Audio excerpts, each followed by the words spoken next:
everybody. Welcome back to Suspenders Unbuttoned Podcast. I'm Sarah. And I'm Julie, and we're excited to welcome Alex Coscas. Welcome, Alex. Hi. Thank you. It's so nice to have you here.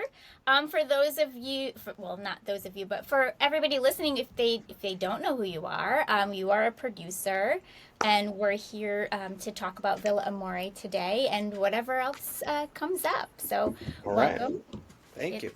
Gonna I be a love. fun I do have a business partner that I produce everything with, who is not here, and his name is Michael Goldstein. He is my Okay. partner. Just so we're. Yes. It's not just me. It's not just you. And what's the name of your company? I have a couple. My partner and I, we have a company in the U.S. called Basset Hound Distribution, and then we make the movies in Canada with our company up there called Reckless Pictures. Okay. Yeah. All right. So whichever one, wherever you're gonna make. Yeah, it depends where we make the movie, Yeah. really. Sometimes Reckless in Canada isn't involved if we make it in Italy or if we make it in Ireland. So it just depends on the dynamic and where of the production. Okay. Okay, so if we see those names on a film, we'll know. Yeah, We'll that's know us. it's you. Yeah. We've made, I think we've made about 55 Hallmark movies. Wow. Wow. Okay. Something like that. It's something close to that. Let's start there. How did you get involved in making Hallmark movies? I was working as the VP of production and development for a producer called Brad Cravoy, Yep. who's made way more movies than Yeah. me and a Like a bunch million of of people them. combined. Yeah, And at about 3 years into that, I decided to go on my own with someone else, and we're not. That was a long time ago. We're talking early 2000, mid 2000s, 2000 2013 maybe Yep. 14. And but Brad was making Hallmark movies already, and I kind of got my in while working for Brad and overseeing several Hallmark movies, selling a few. I got to know that network very well. Around the same time he started making them, so I was just there when he was developing that part of his company. Wow. Okay. Well, that's interesting. So you start with somebody and then start off on your own. Villa Amore is part of Hallmark's Passport to Love series, and the destination and the title just take you to a very romantic place. What drew you to produce this particular story, and how did it come to life? I'm so when I started reading a lot of articles or about these $1 houses in Italy. I think they started in Italy, €1 houses, and then you see them pop up in a few other countries, and I think they've popped up in a few other countries. But Italy is, I think, was always the pioneer of that, and they still are that now. And I always loved the movie Money Pit. Yeah. And I mean, that was what I thought when I was thinking of it. I'm like, oh, how funny would that be? You buy a $1 house. And that's aging me right now, clearly. No, I was We going all to say, grew if up in there's a that. banana nanarama scene in the movie, I'm in. There is it. And it's funny, I'm going to tell you that now because I think the movie has nothing to do with Money Pit now. But that was the way, that's what I was, I'm like, oh, Money Pit meets Under the Tuscan Sun. That's how we'll sell it, Right. And all couched within this $1 euro house in Italy.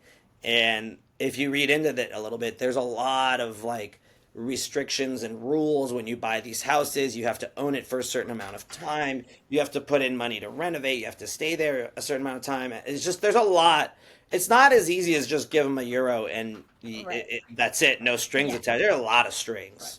And sometimes you could get, it's more, I think it's more rare that you get a $1 house that's beautiful. I don't even know if maybe in the very beginning, but now they're all just like rundown houses in small towns where nobody lives in anymore almost, or very few people. So they're trying to repopulate their towns. But that's where it started. And I thought it would be a fun idea to play up, young American woman buys a dollar house in Italy. And it could have been anywhere, but Italy. And meets hot handyman that helps her fix it up, and they fall in love. Feels like the perfect story. For sure. Handyman lawyer, can't go wrong with that. Yeah, yeah. Yeah. Lawyer was added later. It was originally just a handyman. And at some point, fun little fact, we have a whole script where it took place in Spain.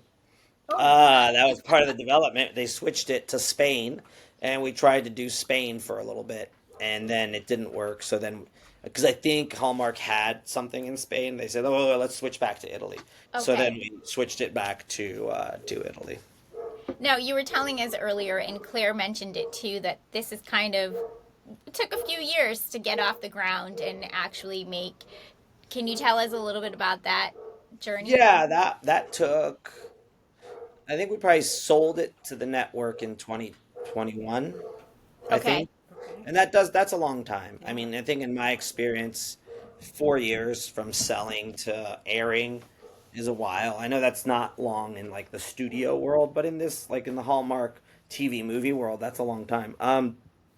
We came up with the idea, we sold it, we developed, because I mean we developed it. I mean originally, you'll love this. Originally, the impetus to get our lead woman to go a little crazy and do this crazy life decision that is maybe outside of her normal character. Okay. Originally, she was married. She was slated to get married to her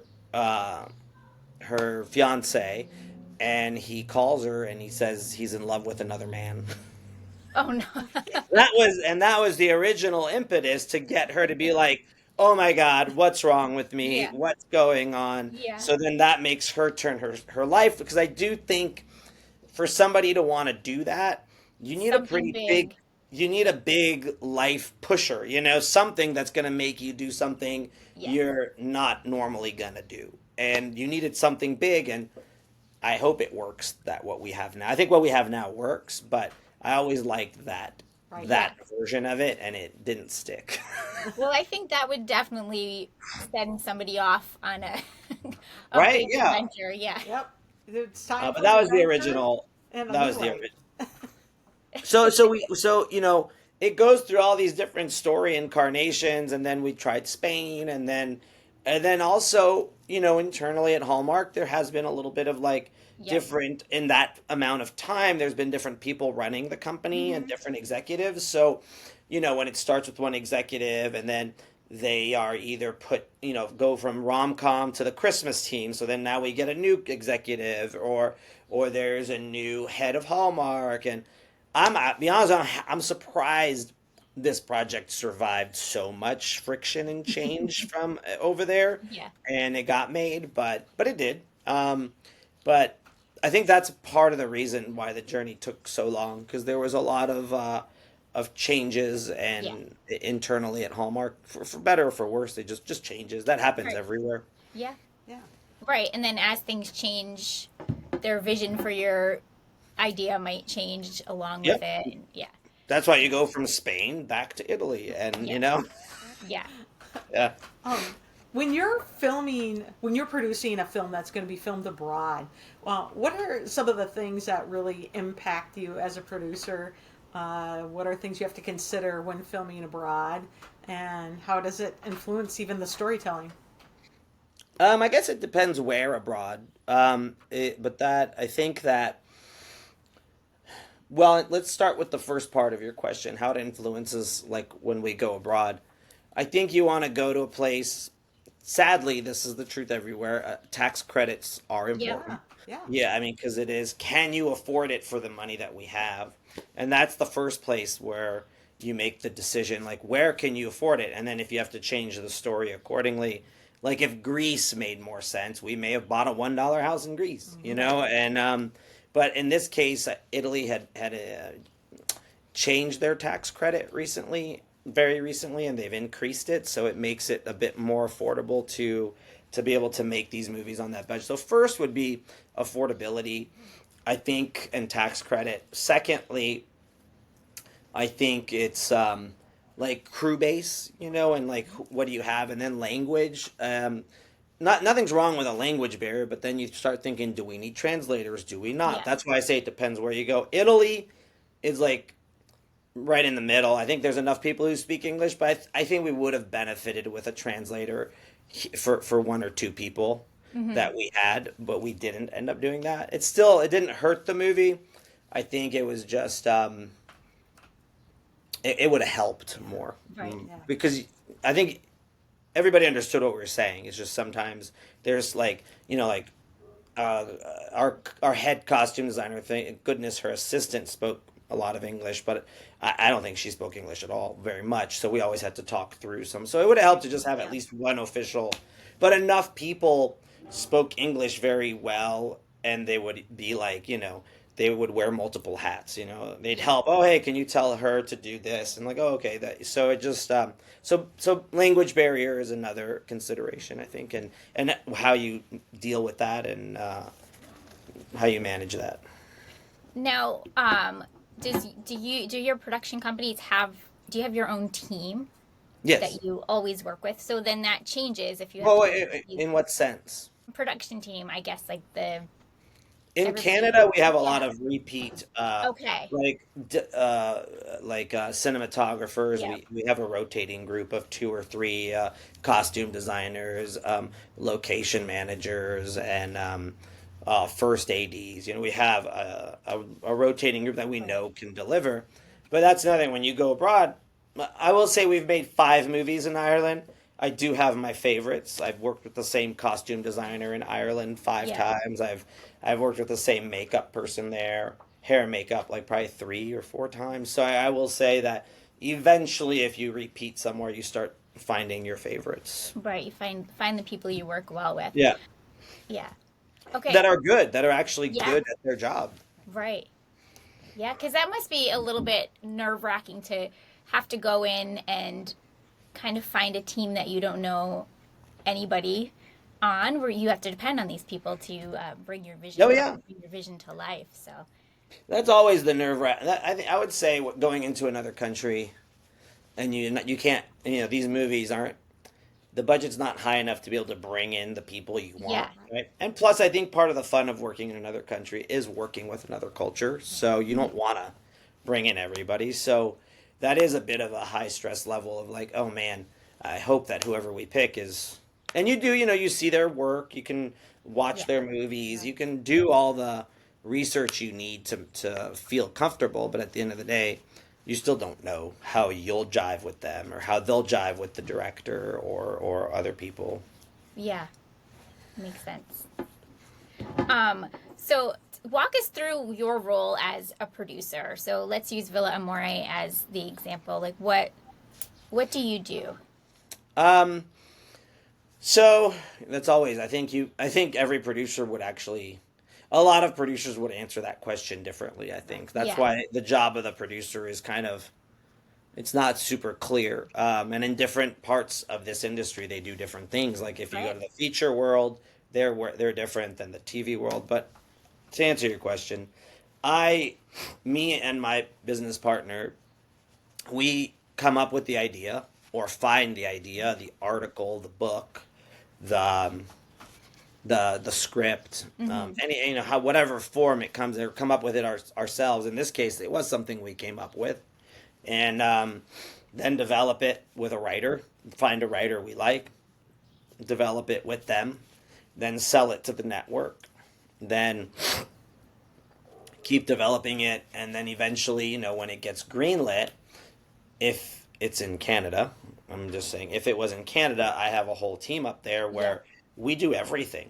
We hire everybody. We oversee everything. We take a loan against the tax credits, so we do all the financing. And in some cases, I have a foreign sales company. We'll do foreign sales, like for all the if the movie's going to air in France, somebody's got to sell it to France. So we have a company that does all the Okay. foreign sales too. So we do Right. everything from inception all the way to the very end. In this case, since it was in Italy and we worked with another company, we didn't do much of the loans against tax credits or anything. We partnered with Marvista, Okay. Marvista Fox, and but it was an idea that we developed and we sold and we got to the green light. And then when you get to the green light, that's when you get to decide and make those choices. Who do we make this with? Do we do it ourselves in Canada? In this case, since it's do we find a partner in Italy ourselves? Do we just work with Mar Vista? And a lot of that is just depends when you make a deal with these companies, which one can Yeah. service the project the best and get you a semi good deal for yourself too. I mean, it's not pro bono work. Right. You're trying to not lose money while you do this. Yeah, exactly. Right? You need to make money in order to keep moving as a business, right? Yeah, for sure. Yeah. So, you're filming in Italy. What's the experience like when you are filming in Italy compared to other places? How does it influence what you are doing there? Compared to Canada, the U.S., anywhere else? well, so my mom's mom was Italian. Yeah. And so that was kind of special for me to be there. And I've been there before, but it was just kind of fun because there's some people on that set. I'm like, oh my God, she reminds me of my grandmother. Um, what do you have to prefer? What's it like filming there? Or does it influence, like, just because it's Italy, it influences the choices you make for the movie? Like, Oh yeah, it definitely does that. I mean, we have to, and then every place has different rules for their own, like, different working rules for everybody. Like in Ireland, you can only shoot 10-hour days. Okay. And in Italy, I think we could shoot a full 12, with a lunch in there.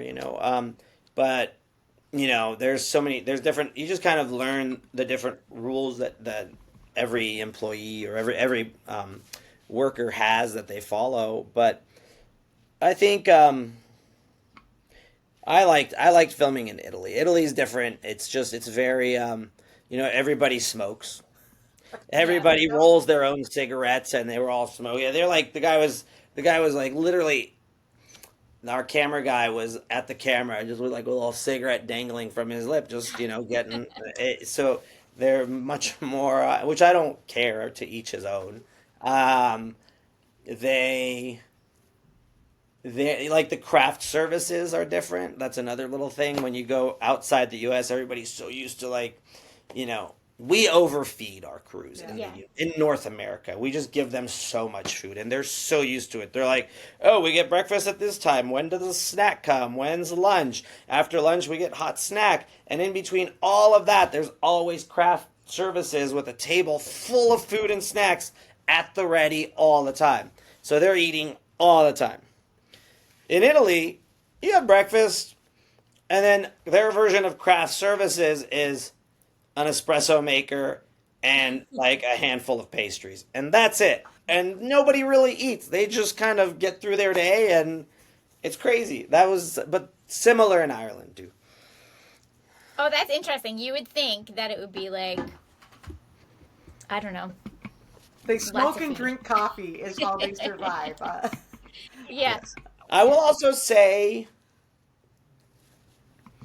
it's still a very male dominant industry in Ireland for sure. I don't think the woke movement kind of just skipped that island completely. And I would say in Italy also it's very male dominant in a sense where I think they have a harder time hearing women. Yeah. I don't know that it seems that way. And so that kind of probably sometimes that was challenging on the set with our director Claire, who was a Yeah. female, and Claire's like this big. She's tiny. She's like this, like super short and super skinny, and like she's just a tiny human. And I think, but she made herself heard. So that was. It's just sometimes they're just. I think it's just they're used to that, and it's part of their Yeah. culture, and it's just part of how they move forward. But which was interesting because the local production company there was definitely run by a very powerful woman. So they listened to her, I'll tell you that much.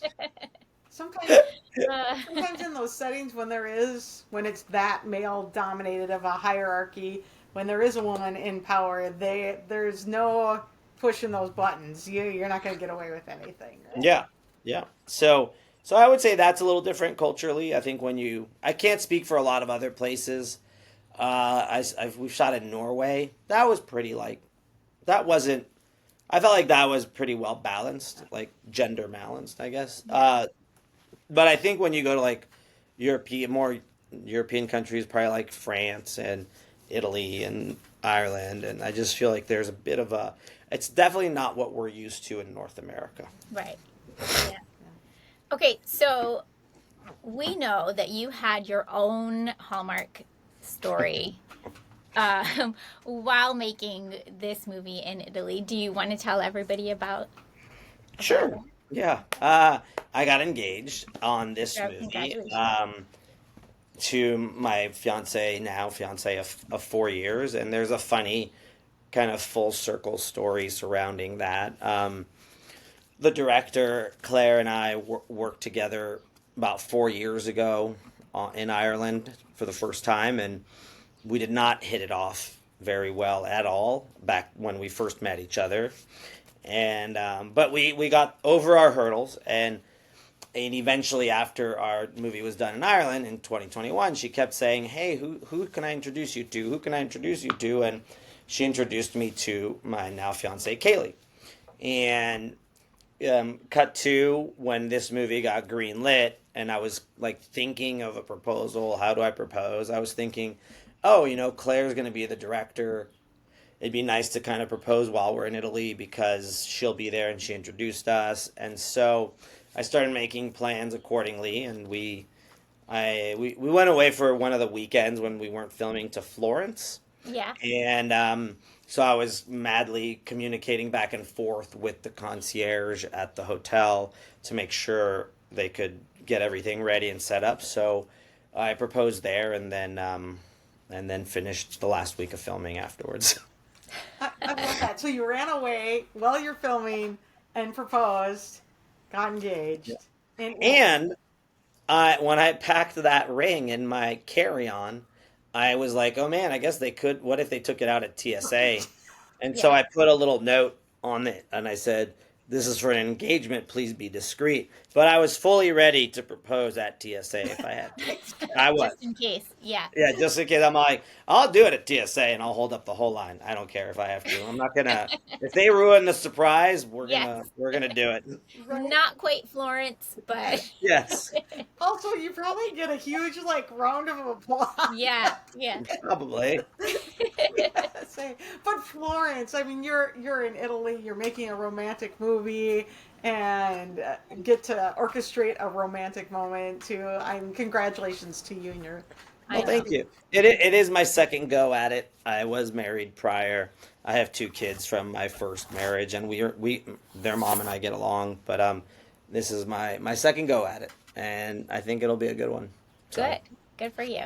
Well, you're off to a good start anyway. I mean, I've learned a lot because I think my first time, we were at a restaurant in France, and I literally didn't even get on my knees. I just plopped the ring on the table and I proposed, and definitely was not. I hadn't made one Hallmark movie yet, so maybe that's where it all went. Maybe all these movies have taught me a thing or two about maybe how to do it right. So Yes. there you Yeah. go. So I've come a long way. How to get to your Hallmark moment? You had to work your way there, right? You had to make 49 movies first. Yes, exactly. On movie 50, I'm gonna get this right. I kind of love that. So when you're producing in Italy and it's got all these just really iconic places that visually, as a viewer, when we see it, we're gonna be like, Do you make sure that those types of visuals get on our screen when making a movie there? Yeah, I mean that's why. So when we go to a country, this is why I always thought the Netflix version of this. They did Villa, they did Dolce Villa. Yeah. You don't see Italy very much, but they did. I think they did shoot there, and I'm kind of like, why you go to Italy and not show off a big city, like whether it's Florence, whether it's Venice, Right. just go there and shoot outside the city, and then at least you can go in. It just at least for the movies we make, when you're going to a country to shoot, the city's a character as well, right? Yeah. Like Italy is a character in the movie. So if you don't go to the Fountain of Trevi, and if you don't go to the Pantheon and all the places, I think you're shortchanging your movie, obviously, and shortchanging it on production value. So we definitely always, when we went to Ireland, man, and I'm guilty of this, I tried to find 10 different ways to get out of going to the Cliffs of Moher. Because literally, we were in Dublin, and the Cliffs of Moher are literally on the other side of the island. It's a 5-hour drive, Yeah. and it was half a day of work. And we're like, oh, I don't want to do that. Could we do these cliffs and then kind of with VFX or with stock shots or just change? In the end, we ended up going, and it was worth it. But that's why you go, right? You go Right. to show off the beautiful Right. place you're spending all this money to go to. So, um, yeah, I would definitely. It's very important to do that, and that's why I don't understand movies like and nothing that maybe just wasn't part of their story, but then they could have shot that anywhere. Right. You know what I mean? Like I just think why go to Italy to shoot a movie about Italy if you're not going to show Italy Right. or fill So, in the blank. what's your trick to getting all those shots and those locations in while still making the movie feel more intimate and more like you're there and not just flashing, scenes for it. Right. Well, I guess it's got to feel like it's part of the story, and I think in this case, I guess it's fine. You guys know what it's about. In this case, she just gets kind of dumped by her fiance before their wedding, and they had booked like a honeymoon, right? And she goes on her own. So she was gonna go do these things with her fiance. So now we have her going to these places on her own. So Okay. that's kind of part of the story. I do Part of her think, journey. Yeah. yes, I don't like just throwing things in for the sake of throwing them in either. I think that's stupid. At least it doesn't make story sense. And so we always try to write it so that it doesn't seem like you just did it to do it. In the same way we treat Christmas movies, it's like Christmas has to be an intrinsic part of the story versus like, hey, if we took Christmas out of this, does the story work? If it does, this isn't a Christmas movie. It's just this Yeah. movie.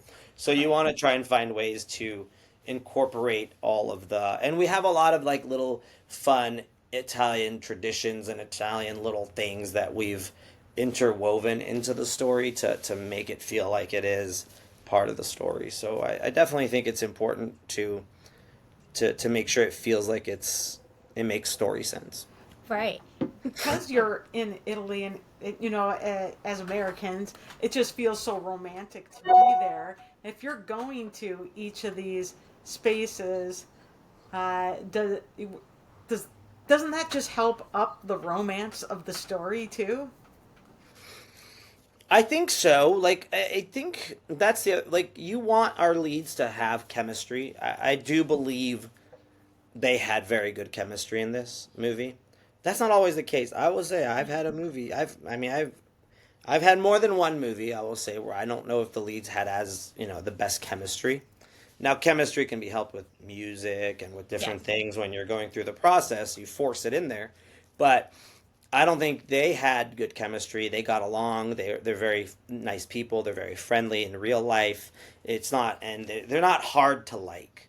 So Yeah. in turn, with each other, they're not hard to like, even just as humans. So of course, chemistry is going to be there. Even though, you know, yeah. So that is, you would think, and I think everybody's just with the right people. Everyone's there. They're happy. They want to be there. So it helps create that what you're saying, being in this country to help the romance. Yeah. It does help.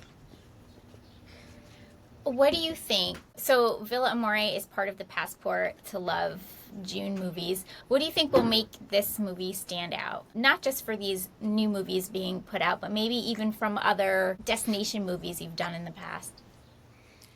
Um, I think I do think the chemistry between our two leads is pretty special. I thought that was very good. I think that will help this movie. I mean, I think the $1 house. I think that's a fun little element to it. It's a beautiful movie.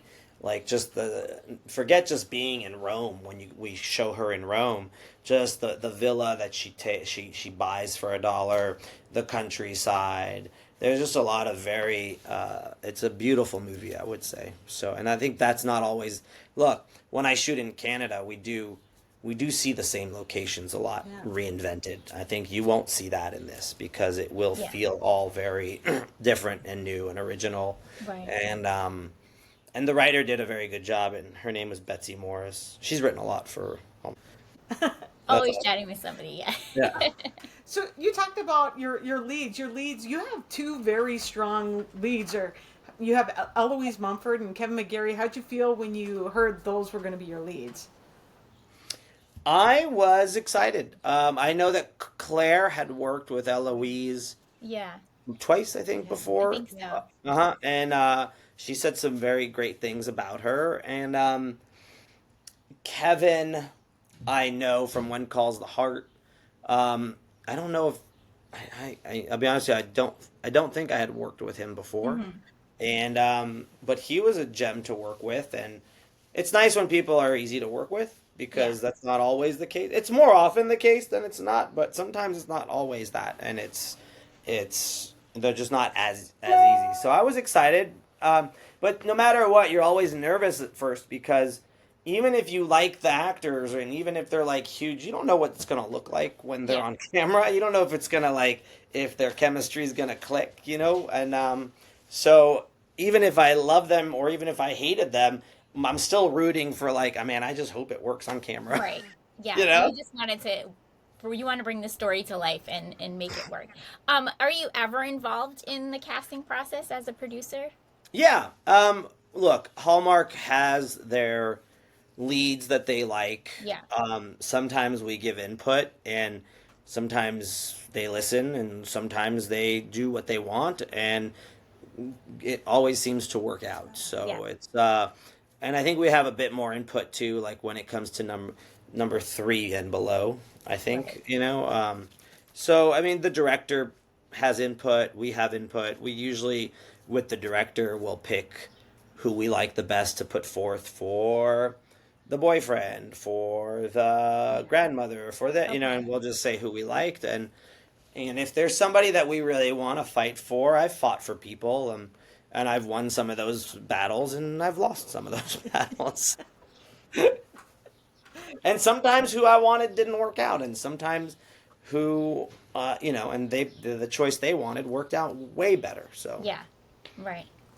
So it's just a process. You never know. Yeah, exactly. You got to trust the process. Yes. That it will work out more often than it won't. And I think that's my experience to date is that it does. That is statistically what happens. Right.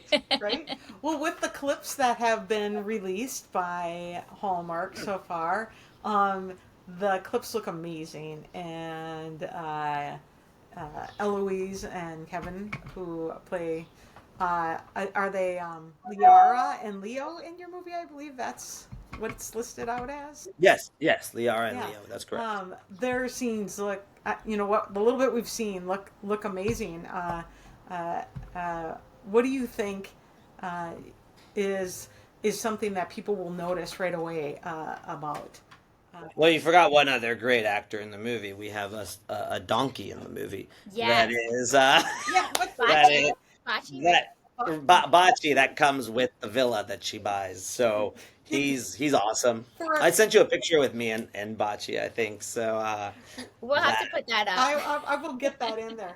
But so he came with so for €1 you get a villa, you get and a donkey. And it was a goat until we found out that Netflix movie had a goat in it. Yes. It turned into a donkey. Yes. A donkey feels very Italian though. I think the donkey was a little bit more unique and different. So I'm actually happy that however we got there, I'm just happy that I think Claire was very happy we kept the donkey too. She remembers there was an email. We were going back and forth on whether or not to keep the donkey. And I told her I fought for the donkey and we got it. And she says that's my favorite email on this whole from this whole movie. I That was at the fought for the beginning of donkey. when we were just writing. I like his name. I almost wish it was Dominic. Just She could we sing could sing the Dominic the song. donkey. But no, that's cute. What was it like having a donkey on set? Well, they're not very, they're much, they're not like the easiest animals to train. I mean, they obviously, just like any animals, they just respond to food. And he didn't Yeah. always respond to food. And I think the shots, he was more difficult than he will appear on camera. We got him to do what we needed when we needed, and we did that. But there's a lot of times he didn't do what we needed. He didn't want to do it. Yeah. I mean, But you won't see those times. Yeah. you know what donkeys are known for being stubborn. And he was. I know he was. Oh, that's funny. Okay, so what do you hope that audiences will take away from Villa Amore? What do I hope they take away? Well, one, I think we've glorified buying a $1 house, and I definitely think they need to do their research before they embark on that mission. But I think what they take away, I mean, I think when we were talking in the beginning, like, I don't know, obviously the house is a metaphor for her kind of like rebuilding her own life after it crumbling, before she left. I just hope I hope they want to go to Italy. It's a beautiful place. It's a beautiful country. It's nice people. I hope that they take away a bit of a happy emotional high from it, because that's what these movies are supposed to do. That means we did our job, And I hope it just takes them out of their day-to-day life for a minute and gives them some relief, because that's the one thing I've always wanted to do in the film and TV business, is take people on a ride for a couple hours, And yeah, that's kind of like the things I hope people take from it. Listen, everybody knows they get together in the end, so I can't. That's not going to be a surprise, No. Hallmark's done this, I think, over 1,000 times. I think we know what happens. So you're saying, so why should people watch Villa Amore live on June 21st? Well, why should they watch it live? Well, because one, there's a great donkey in it, Fuck. and two, it's always better to be the first person to see it than to see it after the fact. See it before other people make the decision for you on what they thought of the movie. So I think that's why people should watch it on the 21st. I like that. So do I. Yeah. Okay, so I'm curious how did you get involved? Like, how did you become a producer anyway? Did you always know you wanted to be involved in storytelling? Storytelling, yes. Mm-hmm. I did not know it was going to be through producing. I started as a writer. Okay. I've written a couple things in the past. One movie got made. It was a big action movie. I mean, it wasn't big. It was intended to be big, but the budget was not a big action movie. But and that kind of made me want to get into the film business. I did a short film. I wrote a bunch of scripts. I've written a graphic novel, and then eventually, it just it's harder to make a living that way.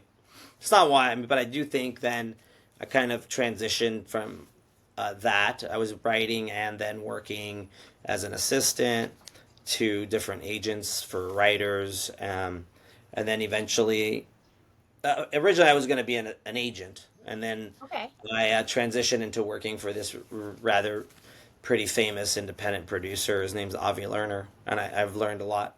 I learned the most working for that person. Mm-hmm. I worked with him, under him, and with him for 5 years, and then I moved on to work for Brad Cravoy, Right. and then from Brad, I started my own companies, and that's how. But I always liked telling stories. I think storytelling was the driving force of just how am I going to do it, right?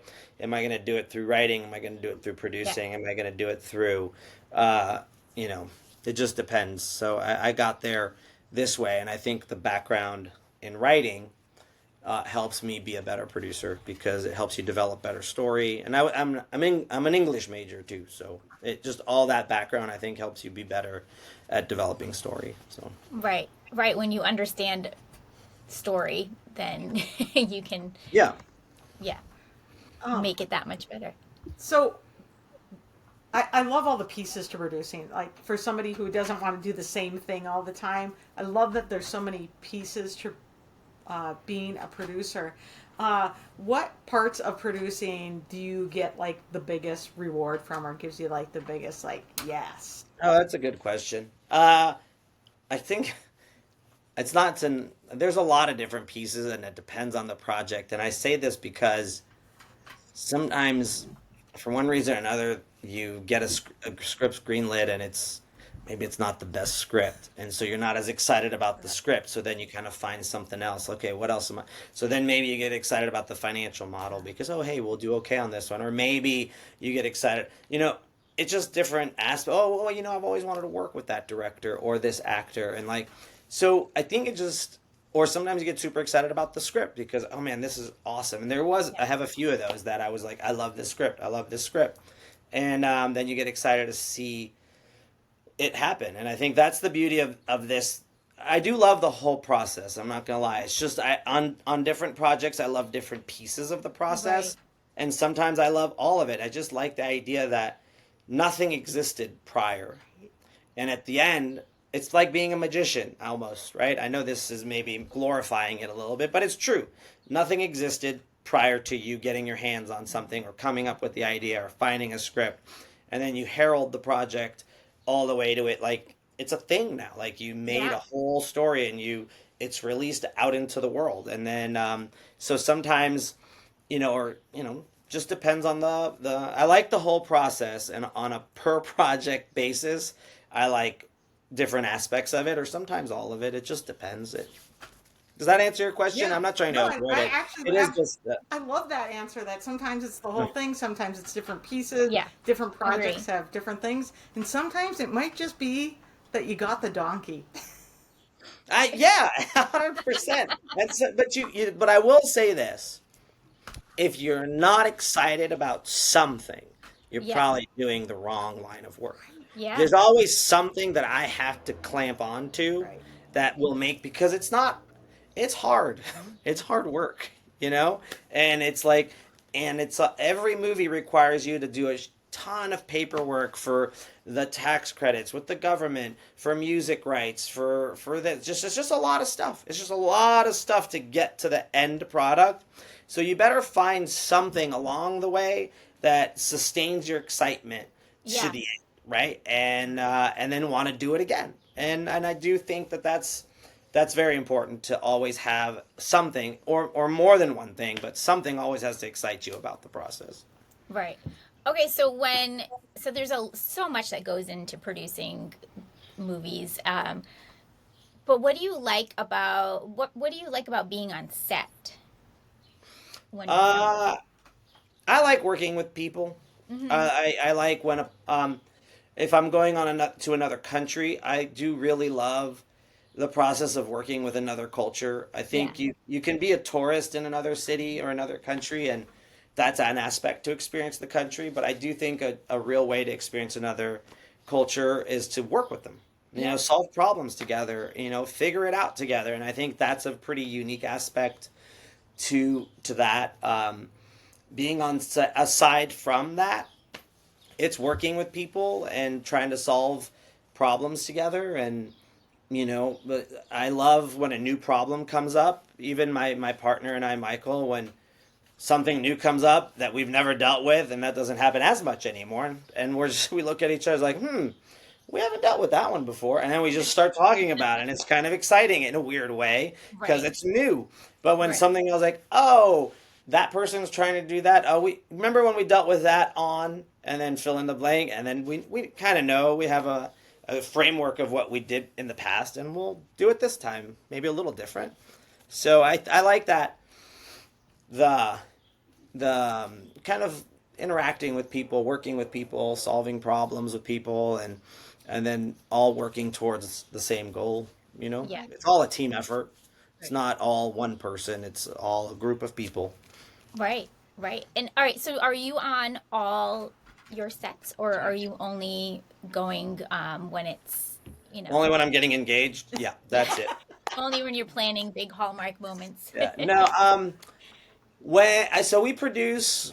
I think the last 5 years, my business partner and we're averaging like 10 movies a year or Wow. 11. It's hard to be on every set all the time. Like Yeah. there's just not enough time. And I have two kids. So what we do is we balance it out. So sometimes we look at the schedule and Michael will go for 2 weeks here, then I'll go for 2 weeks there. It's just because at the very beginning, like that movie in Ireland in Hmm. 2020, 2021, and prior to that, I would go for 9 weeks. Oh. I would just go from the very beginning to the very end. I think when you do this enough times and you work with the same people and you implement certain systems, you can find ways where, and you have partners, Yeah. so you don't have to be there all the time, Right. but one of us is there, and if I'm not there, he's most likely there. Maybe we won't be there here or there if we look at the schedule and we think, oh, that's not a really big day. We can go home on Thursday, Yeah. and spend the weekend with our family, and they'll figure it out on Friday because it's not a big day. So there is thought that goes into it about how and what days in weeks we go. Yeah. But in general, one of you, there's a presence there Yeah, throughout the whole there's an thing. adult. So there's someone in charge. Yeah. there's who's the adult on set. That's kind of fun. When you look back on your career, would you say there is one project that really had impact on you as a producer? As a producer, yeah, I'd say that Irish movie did. I Hmm. mean, because that was just a lot of things. Like there was the Right. pandemic, it was things were shut down, and you're just out there by yourself and that was the first time I worked in Ireland. So working in another country, working with new people, just things are shut down. There's all these new rules that that you Yeah. have to try and figure out. You're always nervous about somebody getting COVID and your show getting shut down, and like so that was like a lot of you know, there was a big pile-on of things Yeah. to deal with, and so I think when you get to the finish line and you dealt with all of it, it's very rewarding. But that was a lot to deal with, and I'm like, well, and that was a pretty. I enjoyed that movie, and I enjoyed like feeling like you had Ireland all to yourself. So that was a pretty that one I would say, as Yeah. luck would have it. I And really plus you enjoyed. met your fiance. And that is coincidentally, but even if I hadn't, I would still say that one. Still pick Just in that one. terms of a producer, there's just a lot of pluses surrounding that one. Right. Well, there were so many outside factors Yeah. too. So you talked about loving in that weird sense of loving to solve new problems when they come up. Do you have any stories you can share from your time in Italy doing Villa Amore? Was there anything that ever came up that you had to solve? Um, I'm thinking. I mean, nothing. I mean, look, we couldn't. We wanted to film at the Coliseum. It was too expensive, Oh, and that Hmm. was not a thing I could solve because that was just a solving it with money type thing. So in the opening credits, you will see a shot of the Coliseum by itself. That is a stock shot. We did not get the Coliseum, so I failed. We failed, and we couldn't solve that problem. We just didn't have enough money. Yeah. you make Um, choices. I mean, that's part of the yeah, career, no, you right? have to decide where. Yep. Yeah. Um, Outside of little problems like, oh, we have to go into overtime this day because of that, or we have to bring, just deciding where and how to spend money. When you've spent more here, you got to take away from here. You just got to balance the sheet, right? And but there wasn't anything that I can think of that was too crazy, Well, that was that's a out of good the thing. norm. Yeah. You know, I mean, there are other things that were a little crazier in the past. I mean, without mentioning a movie, I've had actors, threaten to leave a movie with 4 days, with a week left of filming. Oh my I've dealt gosh. with people who've had, without saying any movie in Yeah. particular, anybody in particular, actors with problems with alcohol or different things. And it's like I've done more than Hallmark, so it's Yeah. not to say Yeah. this Yeah. happened. It's just so you dealt with these bigger problems and you deal with like, HR issues with Yeah. people not being appropriate and somebody getting offended and whether you believe whatever the infraction was, right? Whether however small or big you think it doesn't matter. Somebody got upset with it, so you have to now, deal with it and handle it. Right. And I mean, I know there's a movie where we had to fire an actor 3 days before we started filming Oh, because because certain things happened, and so we brought in a local actor, and it worked out. But I mean, these are the kinds of that's not happened again, thankfully. um, Yes.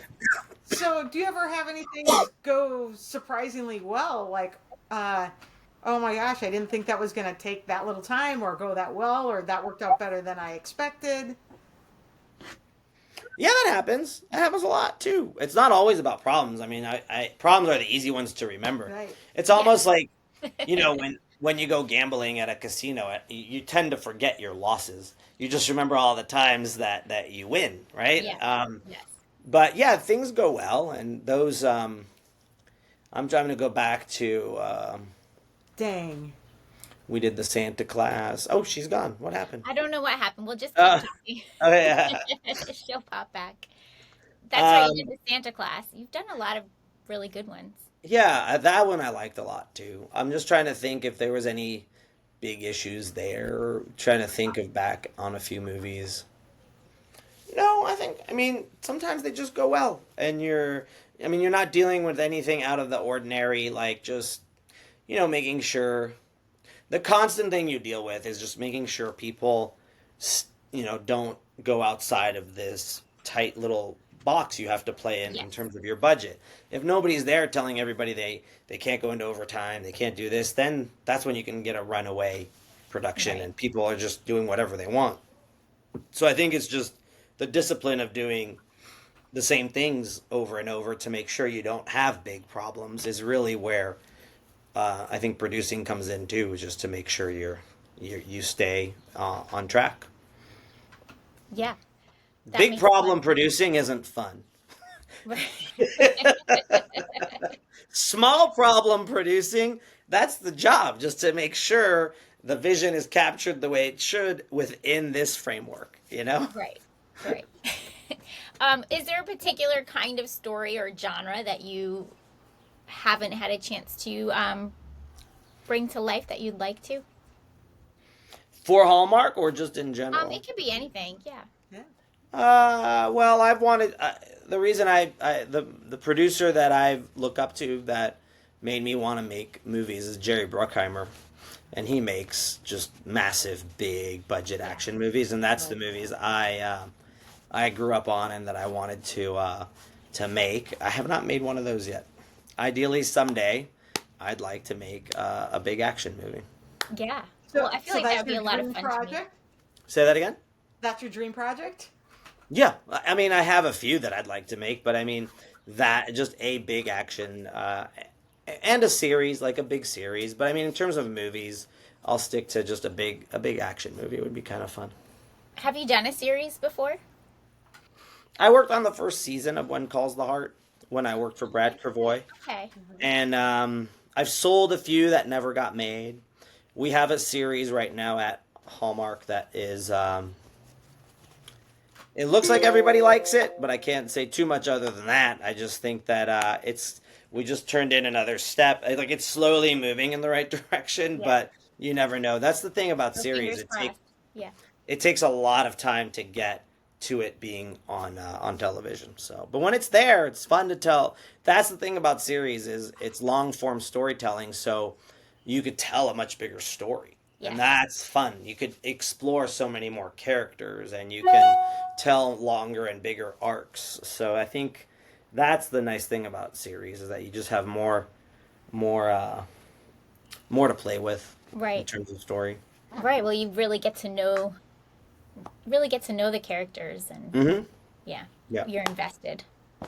Um, Is there any kind of movie you guys would like to see on the channel that you haven't seen yet? I'm just curious. We have lists. It's like we have thoughts. We might have ideas. We do like when there's a little more of a twist to things, that there's a little less formula. I mean, you got to hit the formula a little bit because you can't vary from the brand, right? Like Right. you got to know where your brand is. Yeah. Who Yeah. you're. But we like, you know, More like- depth. We like a little bit more deepness to things. mhm. But Yeah, also, we like- I do enjoy the comedy that we're starting to get at the same time. So, Yes, they are. They are trying. Well, they did do a lot more of that last year. You never know how it changes from year to year because they'll try something and then they wait to see how Right. it worked. Like the Santa Class was a comedy. yeah. 12 Clues. Oh no, a Jingle Bell Run. That was another one we did. That tried to lean more into some humor, and we did that one last year too. But then one with heart. I don't know if you guys remember. Was it called Holiday Road? Road to Holiday Christmas. Road. A Road to Christmas. Who was in the. It was all those people that jammed into the van when all Oh, their yeah, I flights think- got. Is it Holiday Is it Road? Holiday Road? Yeah, it was I Holiday remember Road. this one. That was Okay. pretty emotional at the end. It's just Yeah. it's got a lot of heart. Yes. But yeah, we have so we have a big trilogy that's going to come out in August. I don't think Fun. they've officially announced it yet, but it's shot in Ireland for a week. It's not like a trilogy like Wedding Veil. Yep. It's telling a story in 3 parts. So it is Okay. like a 1, 2, 3. So that's kind of different for them. So Yep. that'd be kind of a fun. That comes out end of summer, I think, or something like that. And we have another movie coming out in I believe October. That we just Okay. finished. We just finished filming. All these are finished, like, so we're just editing. And I mean, the trilogy actually was supposed to come out in June. Okay. When we started it a while Yes. ago, and then some programming shifts and now Right. it's- Everything. They started doing all the Hallmark Plus. Yeah, programming and now on they the they main moved channel. it, Right. but Right. we should talk about that when it comes out. That'll be fun. We would Oh, love that'll to. be- Yeah. So Yeah. for that trilogy, do you have the same leads for all 3 movies, or are there different leads for the Same different ones. movies? So that one's more like, so like I Three-part. said, that's a Oh, nice. 3-part. You have a beginning, middle, and end, and it's definitely a little different for what they're Okay. used to, which goes to what you guys are saying. You wanted a little more depth, you want a little less formula. I think that is trying to do that. Yeah. I mean, there's the movies that you throw on while you're washing your dishes, and then there's the movies that you end up stopping and actually like, or going back and rewatching or something. So they all have their place in my life. But I do like the one. I mean, I really liked the Wedding Veil series, especially the getting to see these couples married and not just Yeah, the Dating. meet cute moment. So as somebody that's been married for a long time, I enjoy seeing some of these more married stories. I guess like there is life after the meet cute and the first kiss. There's they don't something do that. They after don't the do that a kiss. lot. No. They don't do that a lot, and I don't know if they. It's harder to sell those stories. I feel like they don't think that there's as big of a market for seeing that. But I think that's that has more depth because I think it's easy to find a new person and fall for them. That's the easy part, right? That happens every day, all the time. Right. My parents have been together for 55 years, I think, something like that, right? I think that I don't know if it makes for as good of a story in terms of a television, but that's the hard part. That's depth. That's interesting. What do you do to keep that going? How do you keep that going and still make it seem fun and exciting and this and that, So I don't know, but they're not as keen on those. You are correct. Yeah. Right. Right. Well, I'm Well, it's excited to not see. doesn't meet the formula so much. Nope. Right, but neither does your three movie series. It almost feels like a mini series, maybe. Like, That's how I mean, to us, it was like a mini series because it is like a 3-parter. Well, that's fun. And then I imagine you'll have some Christmas movies. Yes, Yeah. we should. Um, we usually always do one, or we always do several, but we'll see how this year goes. We did we've done 5 this year already, so hopefully the second half of the year is just as fruitful. Wow. yeah, Yeah. that's a lot of movies. That's amazing. Hmm. Would you play a little favorites game with us? Sure. Yeah. Yeah? Okay. Let's do it. It's You not. can give more than one answer. It's not a real game. Do you have a favorite movie that you did not produce? That I did not produce. It doesn't have to be a Hallmark movie, right? Nope. Nope. I like the movie. I liked a bunch, but I liked Crazy Stupid Love. Yeah. Yeah. That was a great movie. Yeah. And I wish I did The Rock. Oh, It's a great movie. That was a Jerry Bruckheimer movie, but right. Right. there you go. Do you I have can. a favorite TV series or a series you're currently binging through? Um, I mean, this is a bit cliche, but it was good. I really like Breaking Bad. Yeah. That was one of my favorite series. I like Dark Matter. That's a newer one on Yep. Apple. That was a very Okay. very good series that I enjoyed. And I'm a sucker for Seinfeld still. I've seen it There you go. all over and over so many times, but I those are a know. couple. Still can make you laugh though, Yeah, right? it Yeah. still does. And Yeah. that's crazy because that's almost crazy. It's about 30 years old, or not quite, but almost. And that's still, the comedy still makes you laugh, you know? Yeah. So it's kind of a testament to good television will work Right. for decades. Yep. The Absolutely. Soup Nazi is still funny. Yeah. Yes. I love how it's so entwined into our culture now and pop culture. So, okay, what about a hobby in all your spare time? Do you have a favorite hobby? Yeah, I like reading, not for work. Like I like Yeah. a book that I read not recently, but the last book that I fell in love with that I really liked was called Tomorrow and Tomorrow and Tomorrow. It's a very good Okay. book. It really got me. Like it's one of those books where you're like, whoa, when you get to the end. So that was a Is good it a book. novel? Yep. Okay. Hmm.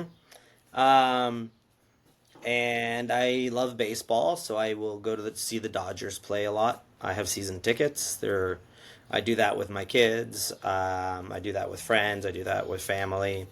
In fact, they're playing tonight against the Mets. So, but I can't go to that game because my kids have one of them's got soccer practice, one of them's got baseball practice. So, Isn't that the way it goes? and that's Yeah. my other hobby is my kids Yes. for now. But I think that answered the question. I think.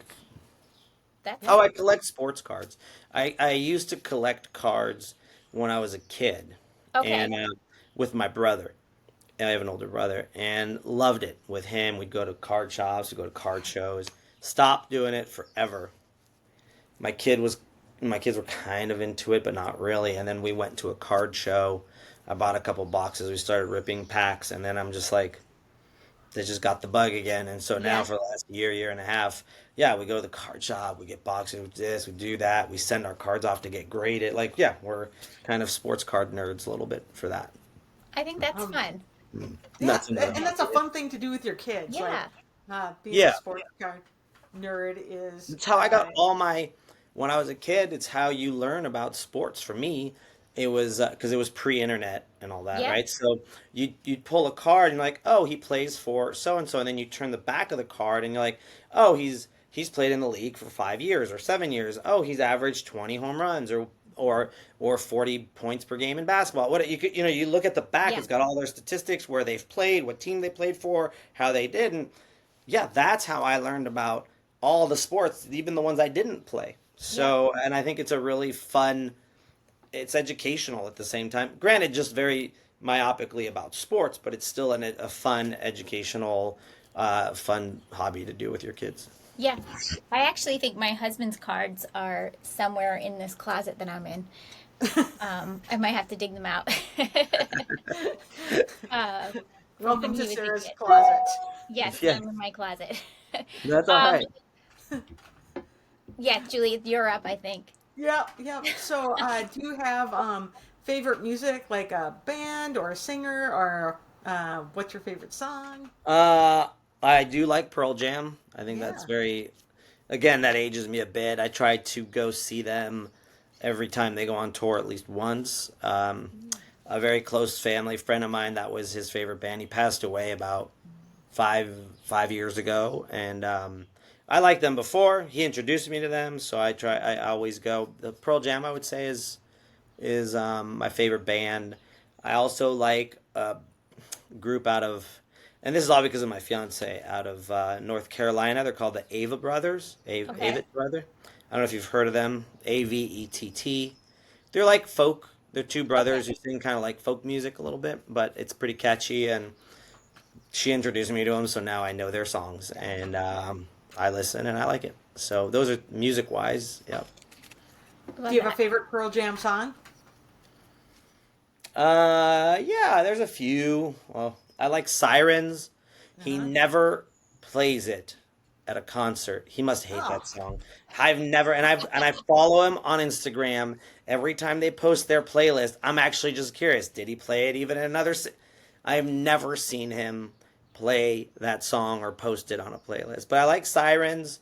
I like Alive because if you one, I like the song, but it's actually a sad song. It's about the words are sad, but if you hear Eddie Vedder interviewed, he says that the audience, his fans, have changed the meaning of that song for him because he says every time I sing that song now, and I don't know when the interview was, but this has been a while ago. He says, and he sees the all the crowd just singing, oh, I'm still alive with these right. huge smiles on their face. He's like, he basically said, my fans changed the meaning of that song for him, and I think that's a pretty kind of just kind of like how audience and celebrity interaction or audience and creative interaction can change the Yeah, intended meaning of something, versus what it's kind of a cool idea. And I think, that happened on the song Alive, and I think that's kind of cool. So I it like is. that. Yeah, it is cool. Yeah. Okay, give us 3 words to describe Villa Amore. Um, it's it's sweet. It is it's funny. It's sweet and it's charming. Okay. Okay. Sounds good. Well, we're so excited to see it June 21st on the Hallmark channel. Thank you for joining us today, and hopefully we'll talk again soon. Yeah. Thank you guys. Thank you both. It was a lot of fun. Yes, anytime. And thank you everybody for watching or listening. Make sure to subscribe to our YouTube channel, and we'll see you next time. All Bye, right. Thank everyone. you. Bye.